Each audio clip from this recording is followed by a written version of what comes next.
जय हिंद। कल के वीडियो में हमने बताया था कि हिस्ट्री के पार्ट को हम लोग पढ़े थे और हिस्ट्री के पार्ट में ये भी पढ़े थे कि आखिर हिस्ट्री का जो पार्ट है उस पार्ट में आखिर हम लोग पढ़ते क्या है। उसका जो है सो प्रागैतिहासिक काल है, आधे ऐतिहासिक काल है और ऐतिहासिक काल में हम लोग पढ़ते क्या है इस बारे में भी बताए थे। और आज हम लोग बताएंगे कि आखिर प्रागैतिहासिक जो प्री हिस्ट्री है उसमें जो है सो हम लोग उसका जो कौन सा चैप्टर है, जैसे पाषाण काल है ना, तो उस काल को आज हम लोग पूरा करने का ये करेंगे।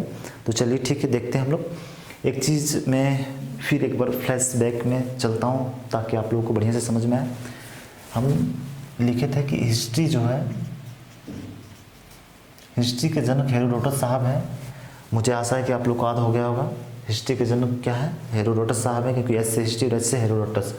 हिस्ट्री को 3 भागों में बांटा गया है और इसमें जो पहला भाग है उसको कहते हैं प्री हिस्ट्री,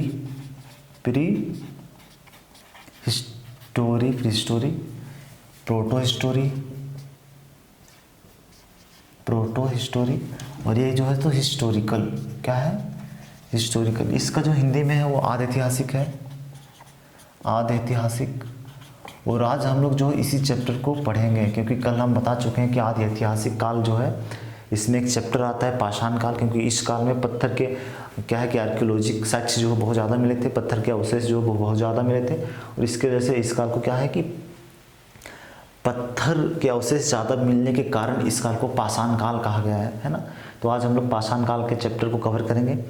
तो मुझे आशा है कि आप लोग को समझ में आता होगा और हम आपसे जुड़ पा रहे हैं। तो चलिए एक चीज़ और देखते हैं कि इसके पहले हम बताए थे कि हिस्ट्री को आसान भाषा में पढ़ने के लिए 2 विद्वान थे जिन्होंने अपने अपने मत में हिस्ट्री को 2 भागों में बांटने का काम किया था।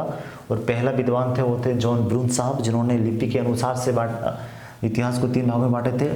उनका कहना था कि इस काल में जो ऐसे पढ़े लिखे लोगों के साहित्य वैसा नहीं मिलने, क्योंकि यहाँ इस काल में कोई लिखा ही नहीं है, कुछ भी नहीं लिखा है। इसकी वजह से वो बोले कि इसमें लिपि के साहित्य नहीं है। इसमें वो बताए थे कि इसमें आर्कियोलॉजिकल साहित्य है, इसमें भी आर्कियोलॉजिकल मिला था, लेकिन इसमें क्या है कि लिपि के साक्ष्य नहीं मिला था। इसमें जो है लिपि मिला था, लेकिन लिपि को ऐसे लिख के चला गया था। ये सब सिंधु घाटी सभ्यता वाले को पढ़ ही नहीं पाया है। और ये हिस्ट्री यहाँ पे जो हिस्टोरिकल में जो लिपि के साक्ष्य मिले, लेकिन उसको पढ़ा भी गया है, साथ में आर्कियोलॉजिकल साक्ष्य भी मिले हैं। तो आइए हम उस चीज़ को यहाँ पे कवर करते हैं और ये जो है आधे ऐतिहासिक काल में हम लोग पढ़ते हैं क्या है उसको देखते हैं। अच्छा, इसके बाद एक विद्वान और आए थे, उसका नाम था क्रिश्चियन थॉमसन साहब। उन्होंने अपने अनुसार से क्या किया कि कौन जानता है, उनका कहना था कि कौन जानता कि काल में लोग पढ़े लिखे हैं। ये क्रिश्चियन थॉमसन साहब का कहना है कि इस काल के लोग पढ़े लिखे नहीं हैं। पढ़ाई पे आप ध्यान नहीं दीजिए, आप देखिए कि उस काल में आखिर कोई सामान तो मिला होगा, कुछ वैसा तथ्य तो मिला होगा जो ये साबित करता है इस क्या है कि कार्यकाल में जो है इस टाइम पीरियड में कुछ मिला होगा। तो वो अपने अनुसार से देखे थे कि इस काल में जो पत्थर जो बहुत अधिक मिले थे, इसकी वजह से उन्होंने इस काल को युग के अनुसार से बांटा था। इसने पत्थर की बहुलता के कारण, पत्थर अधिक मिलने के कारण इस काल को उन्होंने कहा था कि पाषाण काल। कौन काल? पाषाण काल। पत्थर का मतलब ही पाषाण होता है, पाषाण काल। अच्छा, इस काल में उन्होंने देखा कि इस काल में कांसक की बहुलता है, कांसक का आविष्कार इसमें हुआ है। इसमें क्या हुआ कि मानव द्वारा लोहा भी खोज लिया गया था। तो इसको हम बाद में कवर करेंगे दोनों को, लेकिन पहले इसको कवर करते हैं। तो चलिए इसको मिटा ही देते हैं, इसको मिटाते हैं फिर इसको पढ़ते हैं आगे। यहाँ से मिटाते हैं।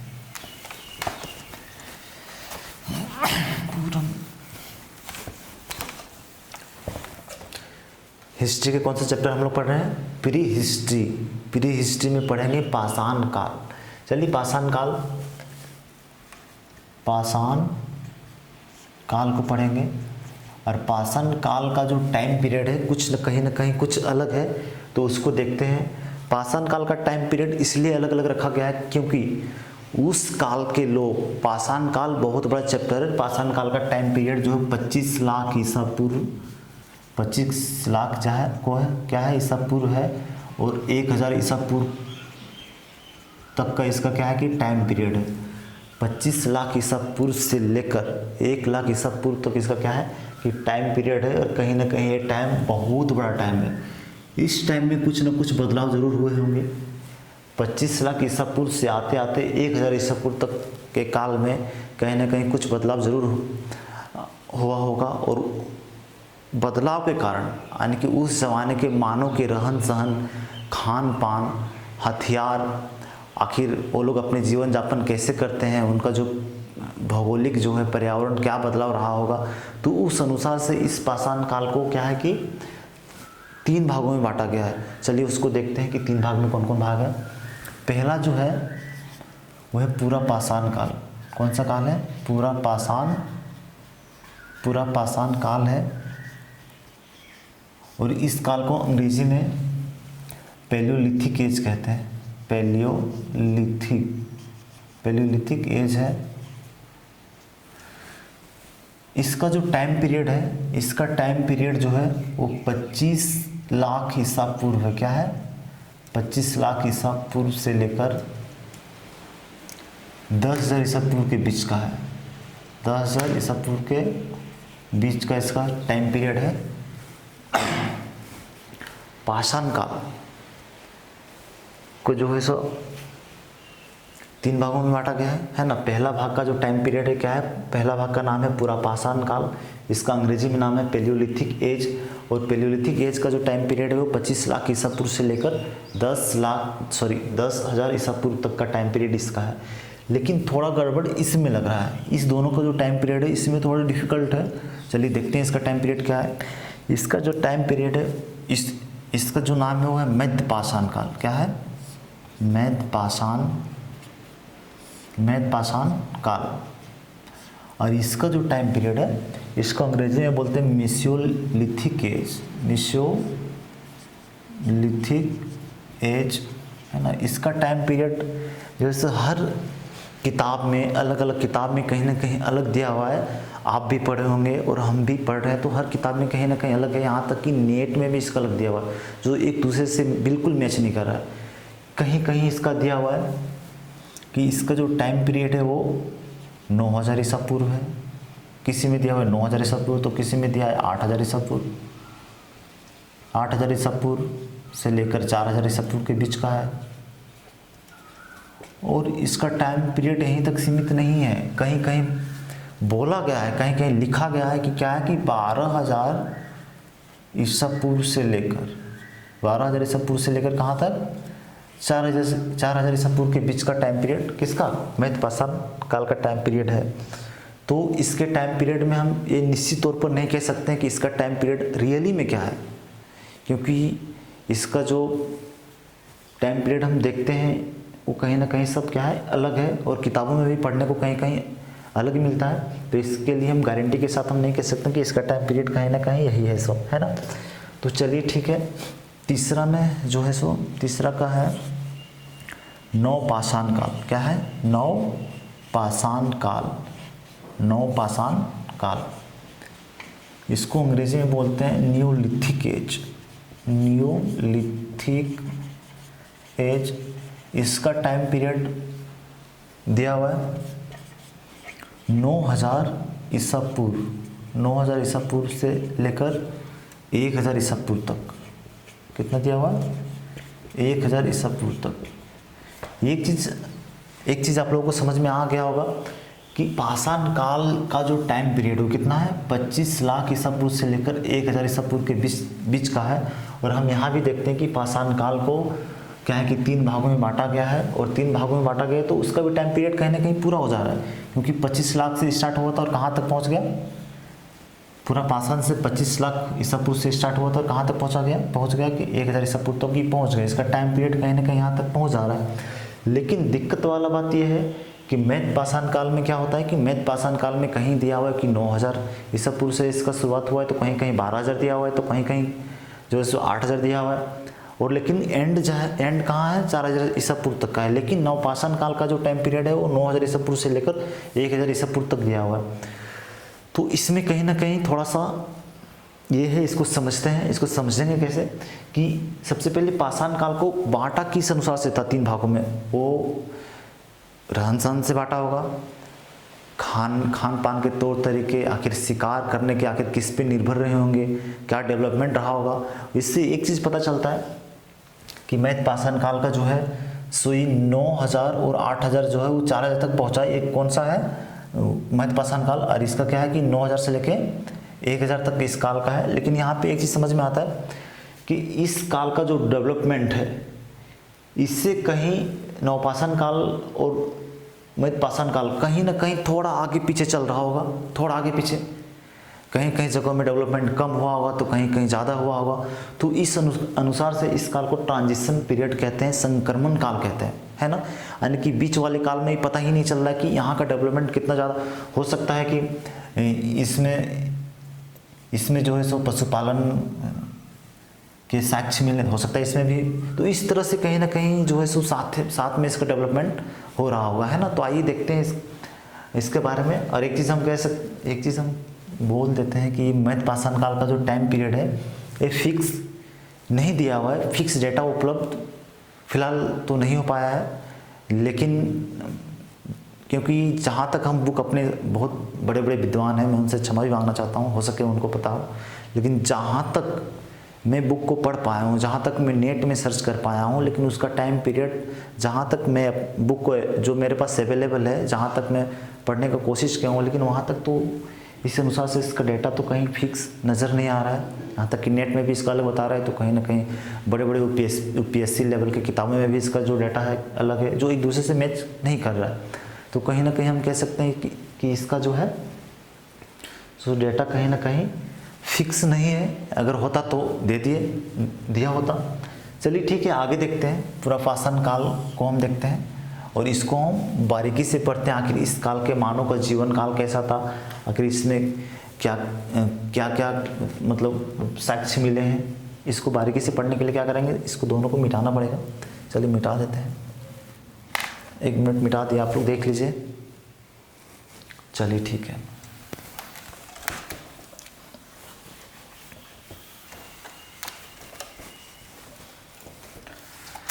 चलिए पूरा पाषाण काल, पूरा पाषाण काल का जो जीवन है ना, मनुष्यों का जीवन है, जो है सो मनुष्य अपना जीवन वहाँ जिएगा जहाँ पे जो है पानी का सुविधा हो, जहाँ पे क्या हो कि पानी हो, कुछ खाने पीने का जो अवेलेबल हो, है ना। तो उस ज़माने के लोग इतने दिमाग वाले थे नहीं, वो ना तो कुआं खोद सकते थे, ना तो चापाकल बना सकते थे। इसलिए उन लोगों का रहना जो है, उन लोगों का रहना कहाँ हो रहा था, नदी के किनारे हो रहा था। और जंगलों में क्या है कि नदी से मछली और जंगलों से पशुओं का शिकार करके वो अपने क्या करते हैं, जीवन यापन को चला रहे थे उन लोग। तो चलिए देखते हैं इस काल के जो लोग हैं, इस काल के जो मानव हैं, वो किस भूमिका में रह रहे थे। आखेटक थे। क्या थे, या आखेटक। आखेटक का मतलब था कि शिकार करते थे, है ना। देख रही है कि जा रहा है, उसको मारना कैसे, यही सब दिमाग लगाता होगा। शिकार आखेटक थे। और क्या है कि खाद्य संग्राहक भी थे। क्या थे, खाद्य संग्राहक। खाद्य संग्राहक का मतलब होता है कि मान के चलिए कि जो है सो उस जमाने के मानव जो है सो कहाँ जंगल में रह रहे होंगे, और वहाँ जिस क्षेत्र में वो रह रहे होंगे वहाँ के आसपास के जंगलों में जो है सो शिकार खत्म हो गया होगा। तो ऐसे स्थिति में क्या है कि एक जगह से दूसरे जगह भोजन के तलाश हेतु जाने वाले क्रम को क्या कहते हैं, खाद्य संग्रह कहते हैं। यानी कि एक जगह खाना खत्म हो गया, भोजन उसका खत्म हो गया, तो वहाँ रहेगा नहीं ना रहेगा। तो क्या किया कि वो दूसरे जगह चल जाता था, उसी को क्या कहते थे, खाद्य संग्राहक कहते हैं। उसको क्या कहते हैं, खाद्य। आखेटक मतलब समझ गए कि शिकार करते थे, और खाद्य संग्राहक मतलब कि अगर भोजन उस क्षेत्र में भोजन अगर खत्म हो गया तो भोजन के तलाश में वो कहीं कहीं दूसरा चीज़ देखते थे, और वहाँ पे क्या करते थे कि वहाँ पे अपना भोजन जो है सो शिकार वगैरह करके जो है सो अपना भोजन पानी करते थे। तो इसी को क्या कहते हैं कि खाद्य संग्रह कहते हैं। अच्छा, इस काल के जो मानव थे प्योर आदि मानव थे। क्या है कि इस काल के मानव क्या थे, प्योर आदि मानव थे। बिल्कुल समझ में नहीं आ रहा था कि क्या करना है, एकदम राक्षस जैसा। मतलब कि अगर शिकार को कोई मारा है ना, तो सब दौड़ ले जाएगा, एकदम सब खाएगा, एकदम गर्दा उड़ा के और जाएगा खाएगा। हो सकता है अगर हम एक इंसान मारा है तो उसको मिले कि नहीं मिले उसको मतलब नहीं, लेकिन एकदम जिस तरह जानवर कैसे जाता है ना। तो उस अनुसार से क्या है कि प्योर आदि मानव क्या थे कि पुरापाषाण काल के जो मानव प्योर आदि मानव थे, उन लोगों को इतना भी समझ में नहीं था कि आखिर इस शिकार को कैसे खाना है, ये भी नहीं, दौड़ रहा है तो एक दूसरे को मार रहा है, खा रहा है सब उसी। लेकिन एक चीज़ था कि इस काल में आग का खोज हो गया था। क्या था? आग का खोज हो गया था, लेकिन इस सब आदि मानव को बुझा ही नहीं रहा था कि आग का मतलब क्या होता है ना। तो कैसे बहुत बड़ा जो है सो क्या किया कि आग का खोज कर दिया, है ना। लेकिन ये सब ससुरालों को बुझा ही नहीं रहा था कि आग है कौन चीज़, ये अग्नि कौन चीज़ है, इसको बुझा ही नहीं रहा था। आग का खोज कैसे होगा? जब, क्योंकि आदि मानव का जो है निवास स्थल पुरापाषाण काल में जो है सो आदि मानवों का जो निवास स्थल कहीं ना कहीं जंगल रहा होगा। और जंगल में क्या है कि जंगल रहा होगा तो जंगल में सूखी पत्तियां भी तो होती होगी। अब सूखी पत्तियां में ऐसी स्थिति में क्या होगी, सब उस काल के जो से हथियार जो थे, एक मिनट इसको देख लेते तो समझ में आग वाला बढ़िया से आएगा। इस काल में जो हथियार क्या था? बड़े बड़े पत्थर थे। क्या थे? बड़े बड़े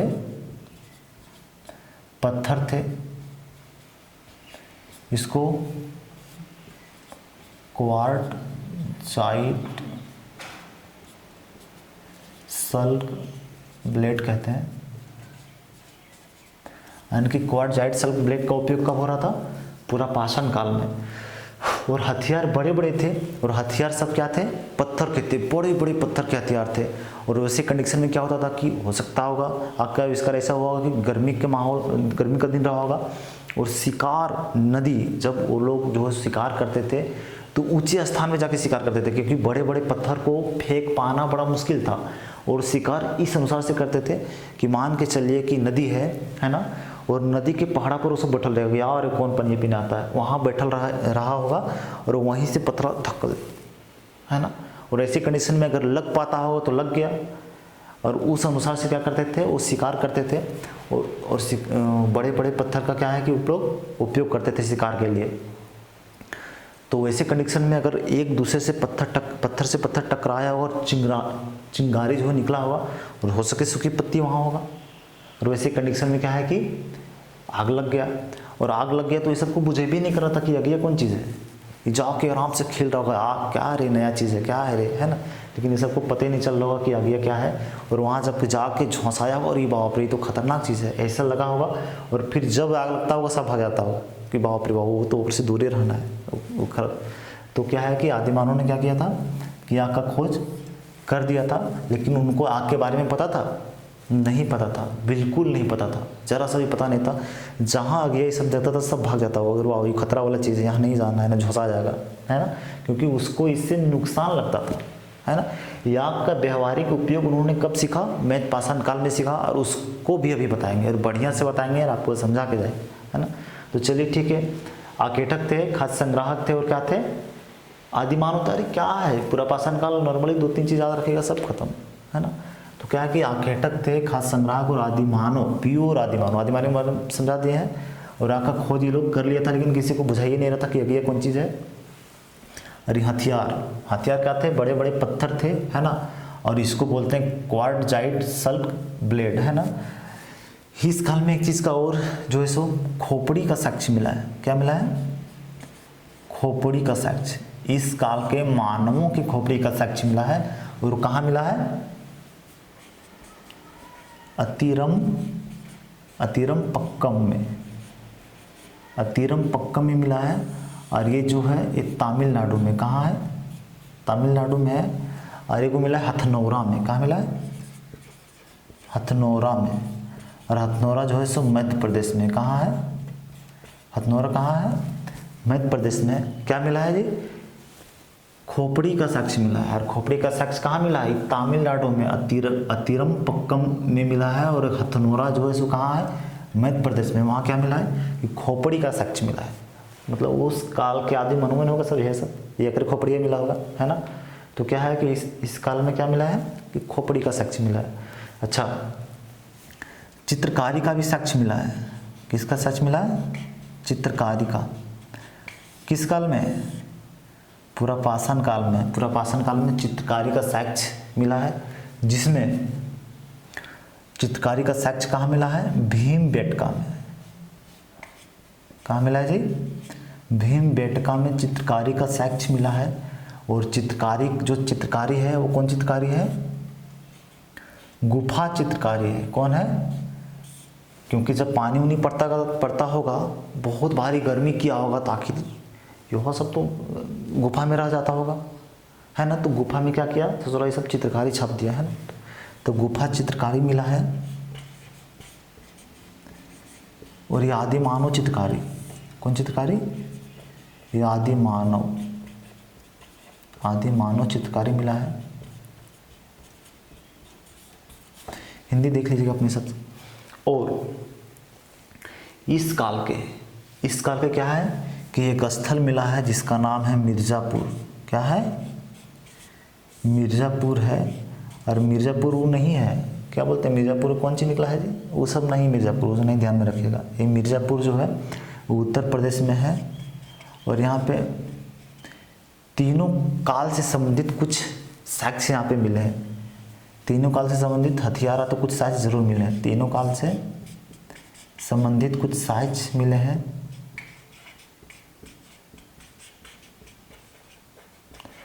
साक्ष्य मिले हैं। चलिए एक बार पूरा पाषाण काल को देख लेते हैं। आकेटक जो है एकदम क्या है कि शिकार करता था। खाद्य संग्रह मतलब एक जगह जो है सो अगर भोजन खत्म हो गया तो भोजन के तलाश में दूसरे जगह जाते थे। और वहाँ पे क्या करते थे वो लोग? शिकार करते थे। उसी को क्या कहते हैं कि खाद्य संग्रह कहते हैं। आदि मानव समझ में आ गया, प्योर एकदम आदि मानव, है ना। किसी को बुझावे नहीं करता था। शिकार अगर करता था वो लोग तो एकदम दौड़ ले जाता था 10 गो, और एकदम एक दूसरे को झपट्टा मार के खा रहा है। अगर जो ज़्यादा खा पाया उस अनुसार से क्या था इसका ये था, आग का खोज कर लेता, क्योंकि इसको पता ही नहीं था कि आग जो होता क्या है। और फिर क्या है? हथियार मिला है। हथियार क्या थे? बड़े बड़े पत्थर थे। खोपड़ी का साक्ष्य मिला है अतीरम पक्कम। और कहाँ से? हथनौरा से मिला है। चित्रकारी का साक्ष्य कहाँ है? भीमबेटका से मिला है। और ये कौन चित्रकारी था? गुफा चित्रकारी। कौन सा? गुफा चित्रकारी। और ये सो आदि मानव चित्रकारी था। और मिर्ज़ापुर एक स्थल है जो उत्तर प्रदेश में तीनों काल से संबंधित है। किस काल से जी? तीनों काल से संबंधित है। और कहीं ना कहीं इसमें हथियार ही मिला है। तीनों काल के क्या मिले हैं? हथियार मिले। तो इसको आप बढ़िया से देख लीजिए, क्योंकि इसके आगे जो हम बताएंगे वो मध्य पाषाण काल होगा। आप देख लीजिए। अगर आप लोगों को समझ में आ रहा हो तो आप लाइक सब्सक्राइब जरूर करें। बिल्कुल आप देख सकते हैं बढ़िया से, क्योंकि मैं मिटाने वाला हूँ।